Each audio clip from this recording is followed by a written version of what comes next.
أعوذ بالله من الشيطان الرجيم بسم الله الرحمن الرحيم সম্মানিত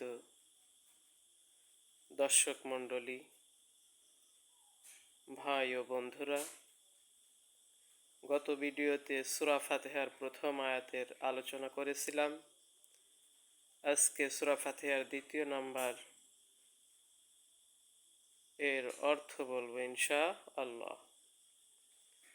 কুরআনুল কারীমের সর্বপ্রথম সূরাতুল ফাতিহা আয়াত নাম্বার 2।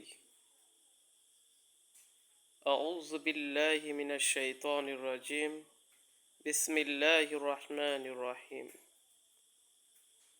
আর রহমানির রহিম,